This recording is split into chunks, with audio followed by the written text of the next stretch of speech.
Well, good evening and welcome. Apologies for the delay, but we are now able to record. So I'll go ahead and start by reading Isaiah chapter 35.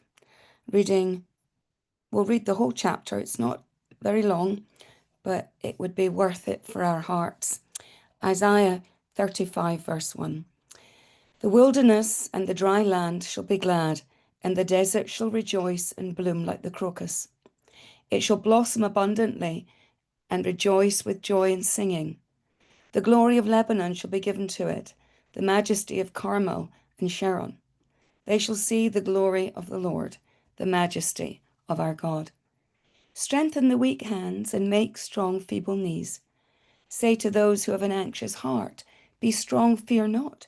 Behold, your God will come with vengeance. With the recompense of God, he will come and save you.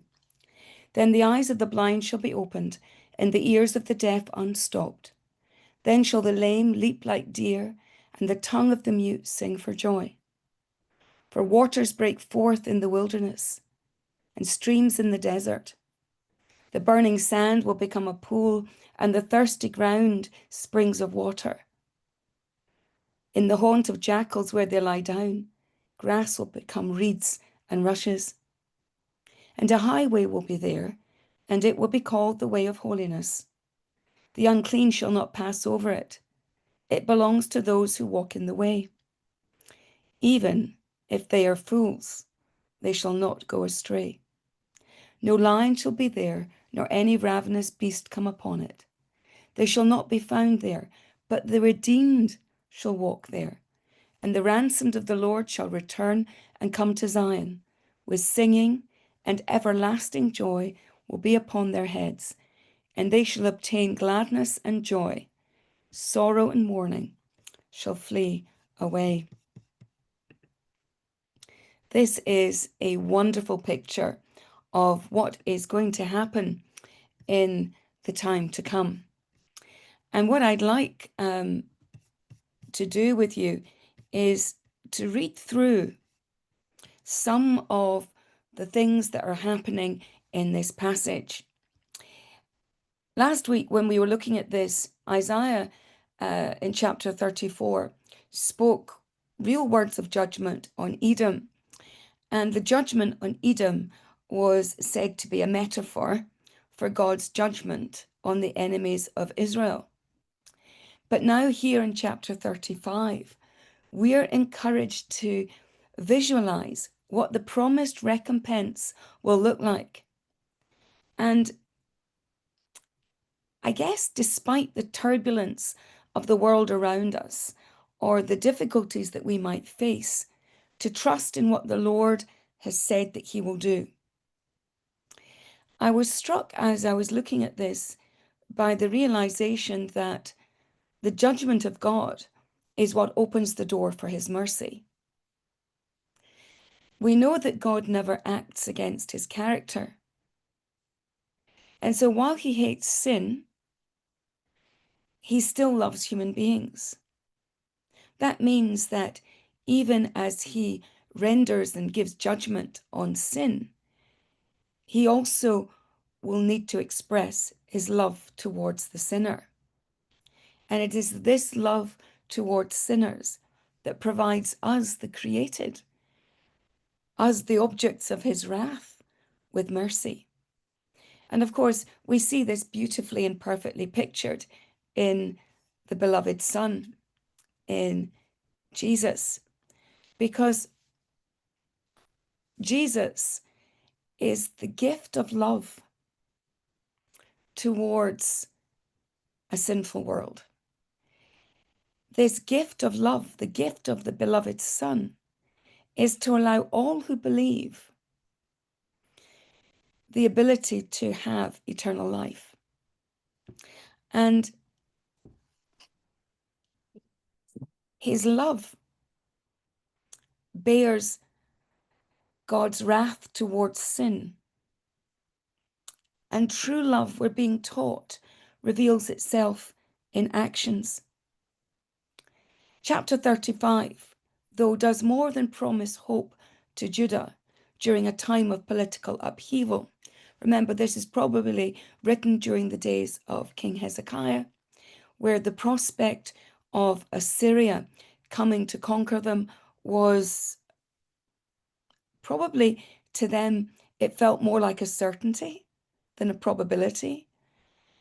They've just looked at the way in which Assyria has conquered and marched through the northern tribes, the northern kingdom. And I guess that what Isaiah is doing is providing the people of Judah hope, but it does more than that. It does more than provide hope to the people of Judah. It will provide hope for the people of Israel, the Jewish people, that's what I mean by that, throughout the succeeding centuries, even to the point of time that we sit here, because they are still awaiting God's deliverance. They failed to recognize the deliverance that the beloved Son has brought. And I guess when we think about this, and as we look at a time in which we see Israel at war,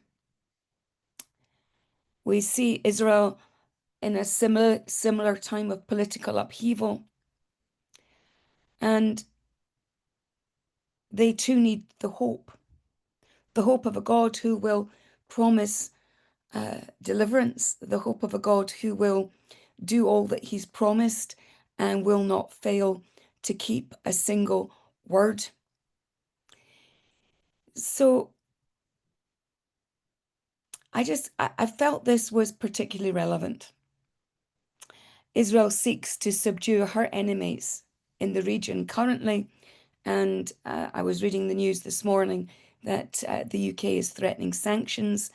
I also saw a TikTok today looking at young people in Israel who were refusing to serve because of the war in Gaza and being very critical of the IDF. So Israel lives in a time of turbulence, a time of dispute, a time when the nations are gathering against them, even those who had previously supported. And so the chapter will have to move on from what is something that's very relevant to us today to see what it is that Isaiah is promising. And what he does is he moves from the devastating judgments pronounced in chapter 4 to the glorious restoration. Somebody put it, an extravagant restoration and renewal that he promises in chapter 35. It reminds us that God created the world in love, and he created us to enjoy that love. But the sin of Adam and Eve meant that divine judgment entered into the relationship they had and human beings had with God. But also, it entered into creation. You see, when God's judgment expelled Adam and Eve from the Garden of Sin for believing the lie of Satan and choosing the fruit, the forbidden fruit, instead of obedience, the Lord said that not only were they banned from the Garden of Eden, but they were going to find that the earth would not provide them with food easily, that the earth would bring forth thorns and thistles. Now,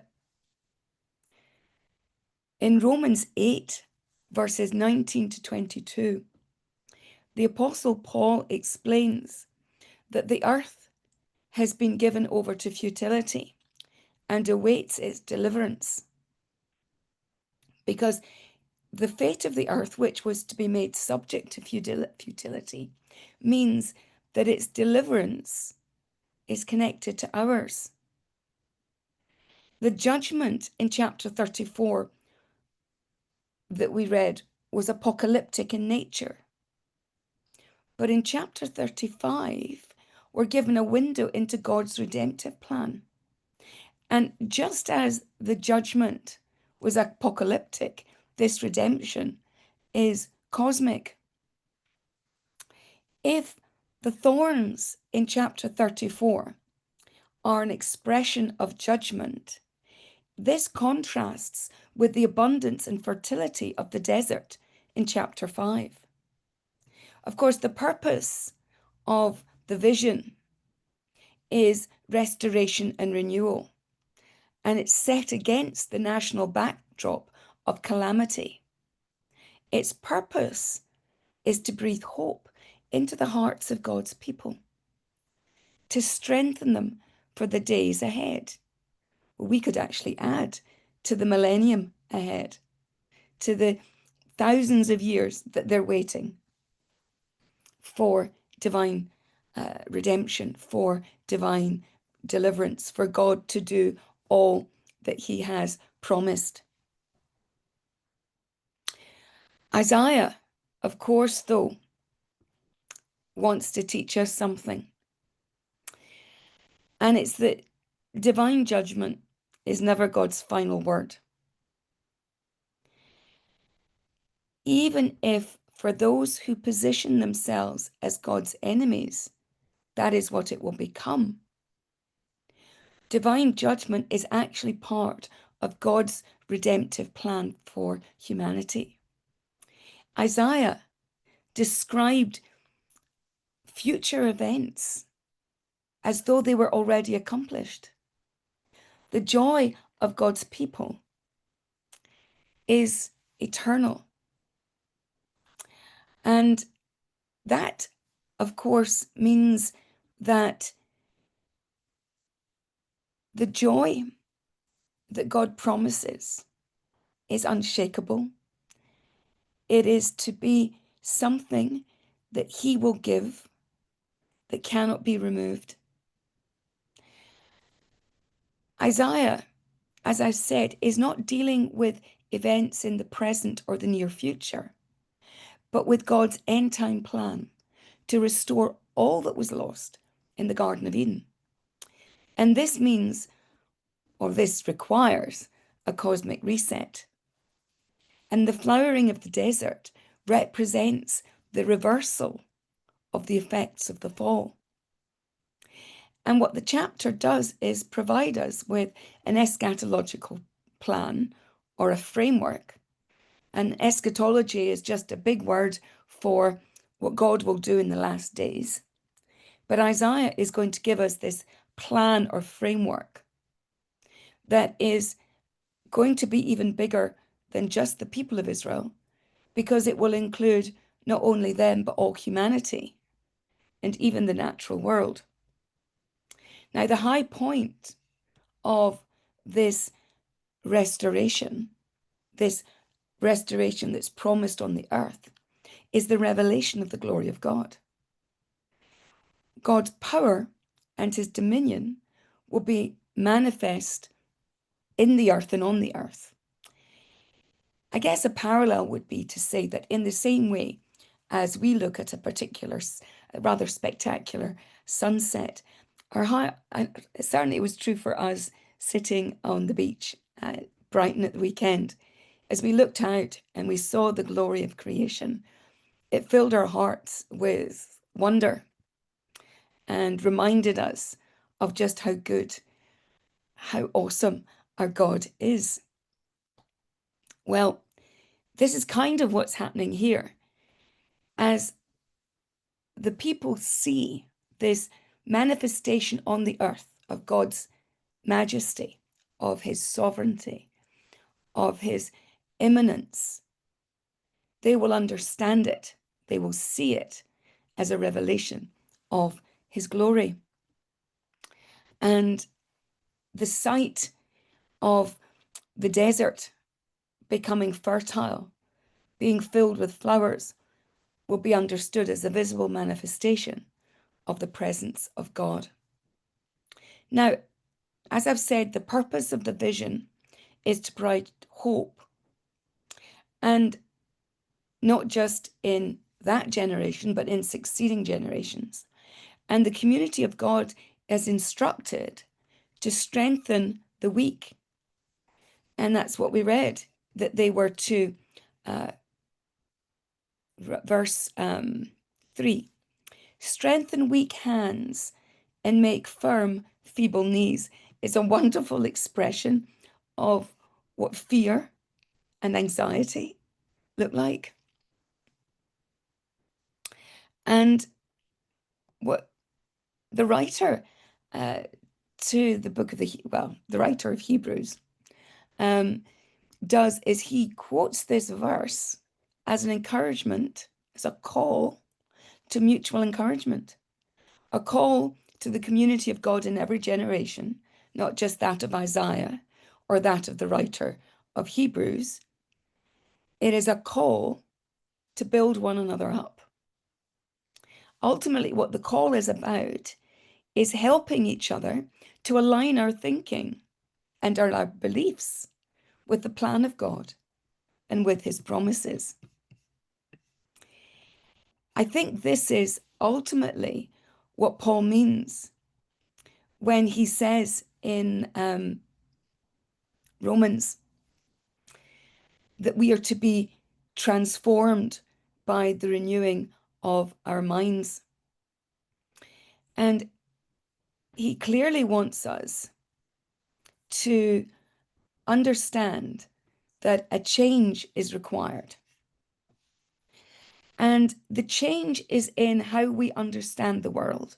The change is in how we understand God. The change is in how we relate to our experiences. And Paul, I think it was a concern for him. I think it's the reason why in Colossians he tells us to set our minds on things above.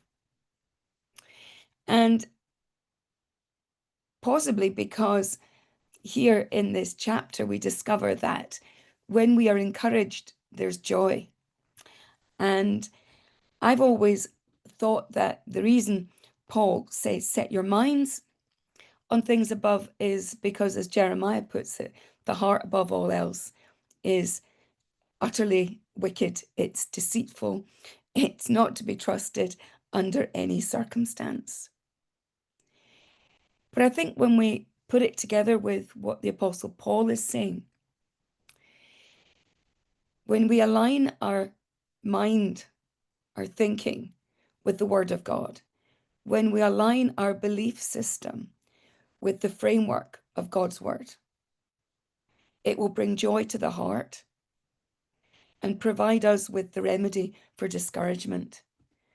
And through this, we'll discover that the joy of the Lord is our strength. Isaiah then moves on to demonstrate why this book is called the Gospel of Isaiah. He proclaims that the blind will see, the deaf will hear, the lame will walk.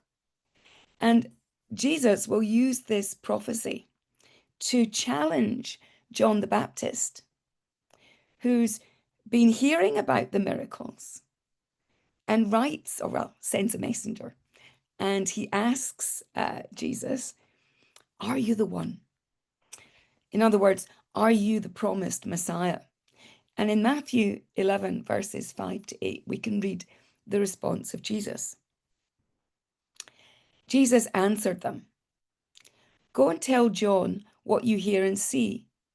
The blind receive their sight, the lame walk, lepers are cleansed, the deaf hear, and the dead are raised up, and the poor have good news preached to them.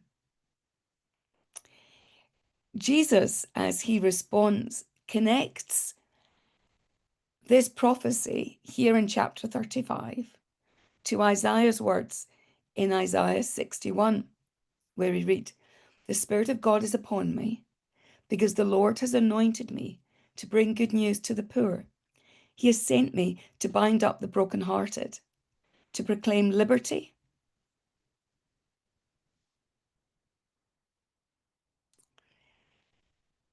to the captives, and the opening of prison to those who are bound, and to proclaim the year of God's favour, the day of the vengeance of our God. What Isaiah does is he places the ministry of the promised Messiah at the heart of his chapter and at the heart of God's plan of redemption. And Jesus, by linking these two messianic prophecies, implies that Isaiah clearly understood his ministry. And Jesus is also showing that he saw himself to be the one of whom the prophet Isaiah spoke. Now, what's fascinating about all of this is that it doesn't just speak to the gospel in terms of it being the means by which there will be healing in glory, or even healing in the here and the now. What Isaiah does is he's calling out the Levitical priesthood. Now, the Levitical priesthood disqualified people from serving and from particular duties if they'd physical defects. Now, the healing of these conditions in Isaiah 35 suggests that Isaiah is anticipating the full, I've forgotten the reference, it's gone out of my head, but the prophet Isaiah says that Israel is called to be a light to the nations. Israel is, in a sense, to fulfill the role of priest, because what the priesthood did was minister the presence of God, the ministry of God to the people. And in Israel's role as a priest to the nations, they were going to proclaim salvation to the ends of the earth.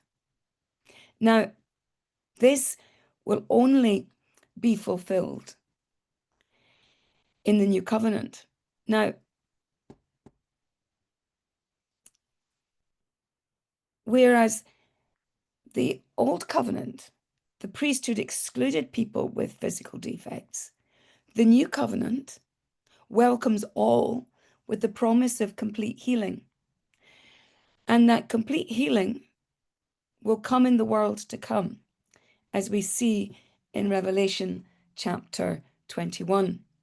Now, the eschatological age that Jesus inaugurates, so his coming brings the kingdom of God onto the earth. And we have this now but not yet. The kingdom is among us, but the kingdom has not yet fully come. The kingdom will come in all of its fullness, not even in the millennial reign, but when we have the establishment of the new heaven and the new earth. So when we look at the New Testament, we're given this now but not yet framework. And the now but not yet framework helps us to understand why, even in his own healing ministry, disability and suffering persist. And why the full realization of Isaiah's vision awaits the messianic consummation, this point at the end of time when God brings all things together. Now, there's this transformation that we read about in Isaiah 35 lines up with many of the other biblical passages that describe the millennial reign of the Messiah on the earth.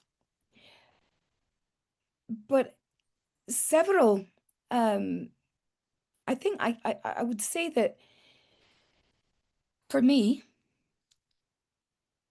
this can only fully be achieved, because if we're looking at what God is saying in Isaiah chapter 35, we're looking at a process of restoration. Isaiah talks in other places about the nations coming in and the Jewish people bringing in the nations to worship at the millennial kingdom. So that means that we don't yet have a new heaven and a new earth. And the full healing that is promised as part of the gospel is held back until the picture of the new heaven and the new earth that we have in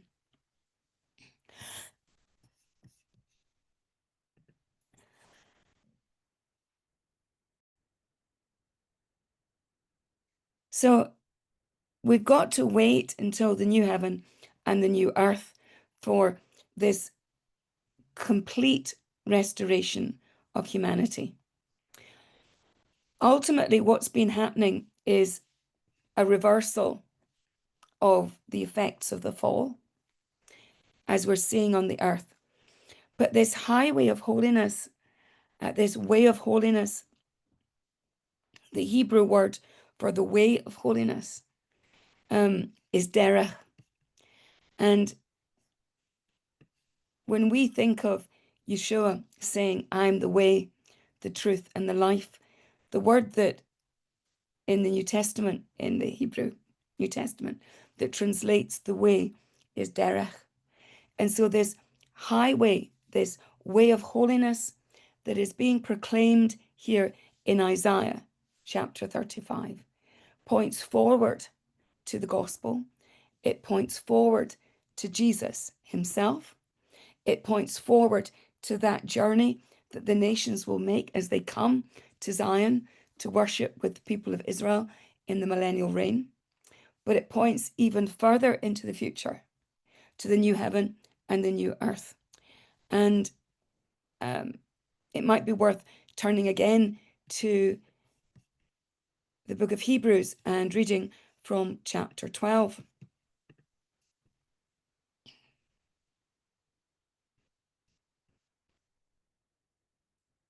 And reading from verse 22.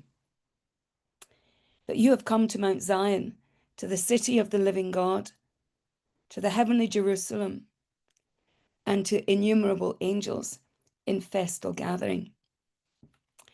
So the writer in verse 18 proclaims, you've not come to what may be touched, a blazing fire and darkness and gloom and tempest.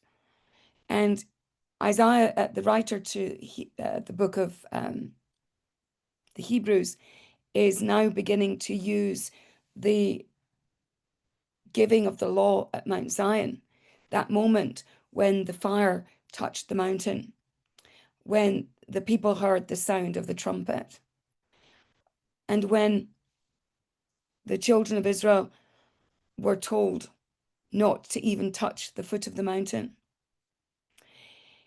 Now we're being told that there is a new Mount Zion, a city of the living God, a heavenly Jerusalem. And this is the end goal. This is our destination. And this is why the writer to the Hebrews will warn them not to refuse him who is speaking. And he points out that those who refused him at Mount Sinai died. He's offering us a warning. See, you do not refuse him who is speaking, for if they did not escape when they refused him who warned them on earth, much less will we escape if we reject him who warns from heaven. So we have this, what is to me a tremendous promise, a tremendous hope, and we are to encourage our hearts with these thoughts. These thoughts are intended to be a blessing to us. It is intended that we would understand them and ponder them Isaiah says, behold.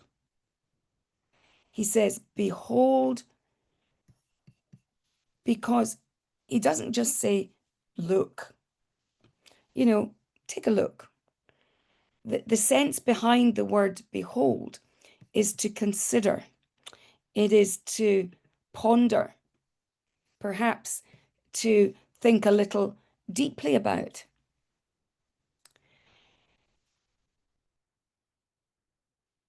This way of holiness that has been made possible is because, as the writer to the Hebrews also tells us, Jesus has opened for us a new and living way.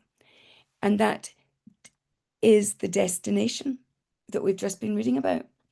The new and living way welcomes us into the presence of God. It allows us in this now but not yet of the kingdom to come before his throne of grace, to present our prayers at the throne of heaven, and yet not have truly entered heaven yet. A time will come when we won't even need to present our requests there. We will be like him, for we will see him as he is.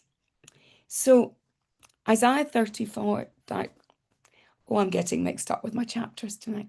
Isaiah 35 gives us a game plan, as it were. It gives us a way to understand the future events that belong to the last days, that will lead us into a new heaven and new earth, that take us beyond the gospel, beyond the millennial reign, and into the new heaven. I suppose as I was looking at this, I was really struck by the role of Israel. A few weeks ago, when we were looking at one of the weekly Torah portions, there is a rebellion.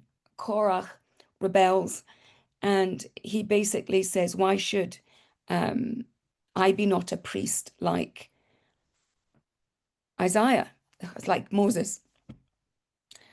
Try that again. So there's this confrontation between Korach and Moses. And Moses says, isn't it enough that God gave you a ministry? And for Korach, it wasn't enough.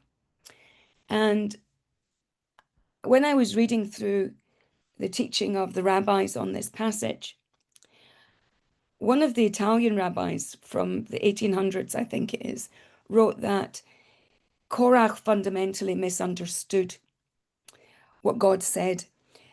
When God spoke at the mountain and said, you will be to me a kingdom of priests, he understood it to be now. And so he didn't understand and he couldn't accept that Moses had been given a unique role along with his brother Aaron to lead the people of Israel. And I think what the challenge was, and what really struck me, was this Italian rabbi said, he misunderstood. He didn't realize that the promise belonged to this reign of Messiah on the earth, when the nation will be the priests who go out to preach the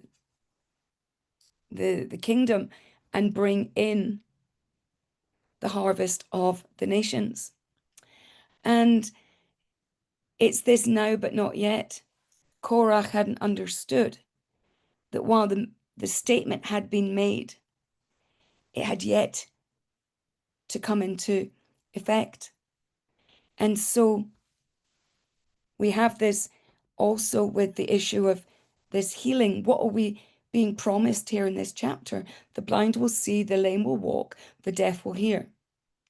This, of course, we know is the promise of the gospel. And It is fundamentally about a spiritual transformation.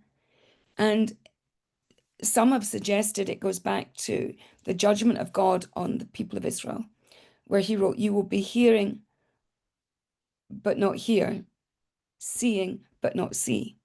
In other words, they were going to be blinded to the truth of God and deaf to the words of the prophets. And that would mean that when the Messiah comes, they would fail to recognize him. It also means that for the promise of the priesthood, the nation had been promised they would be a nation of priests. But we see that the only time we can all become priests is with the coming of the gospel and the coming of Jesus as the Messiah. So the challenge of this chapter is to gain, I think, a theological or a broader understanding of the narrative where salvation, deliverance, renewal, and transformation are always gifts of grace that come from God. And there's another prophecy at the end: the ransomed, the redeemed of the Lord shall come to Zion with singing, and everlasting joy will be upon their heads. They will obtain gladness, and sorrow and mourning will flee away. And that is kind of the goal of the chapter, to lead us to this point in time where we read in Revelation 21 and verse 4, "He will wipe away every tear from their eyes, and death shall be no more, neither shall be there mourning, nor crying, nor pain any more, for the former things have passed away."